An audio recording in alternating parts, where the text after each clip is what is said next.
Trouver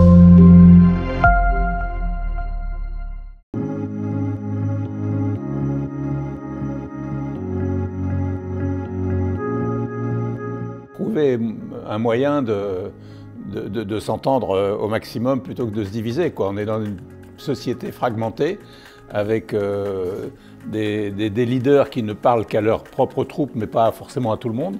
Donc voilà, de trouver une vision, des visionnaires comme il y en a ce soir, mais qu'il y en ait aussi à tous les niveaux. Ce Grand Paris a une quinzaine d'années. C'est une vision, on en a parlé tout à l'heure. C'est un souffle, c'est un concept.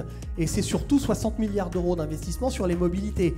Quasiment 40 sur le Grand Paris Express. Et 20 milliards d'euros portés par la région Île-de-France pour la modernisation des réseaux existants et les prolongements de lignes. Il n'y a pas beaucoup de métropoles dans le monde qui investissent 60 milliards d'euros pour les mobilités du quotidien qui fonctionnent déjà pas mal. Et il faut s'en féliciter. Il faut se dire que c'est nous qui le faisons. Notre raison d'être, elle est simple. Créer des zones de coopération entre tous les métiers qui permettent à une ville de se construire. Donc félicitons-nous de réussir ces mobilités du quotidien. Je crois qu'aujourd'hui, c'est difficile de sortir des projets parce que chacun considère qu'on est en crise immobilière, on est en crise et du coup, mais il y a des acteurs et nous, la Banque des Territoires, on est prêts, bien évidemment. Nous sommes un acteur contracyclique.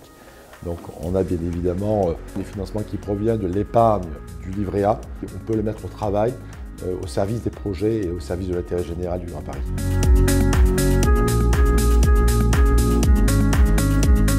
Aujourd'hui, le défi, ça va être de réaliser le Grand Paris du logement et de réussir à créer les logements nécessaires au pied des gares sur les lignes du métro et du nouveau métro du Grand Paris. Dans un pays qui est unique, avec une culture unique. Je pense que la culture est vraiment une base formidable pour tout.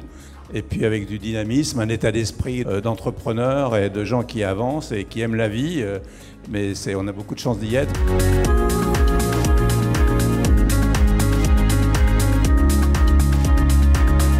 Le Grand Paris, c'est avant tout pour vous, pour moi, pour tous, et pour comment on va, nous, demain, interagir dans une métropole qui est quand même énorme.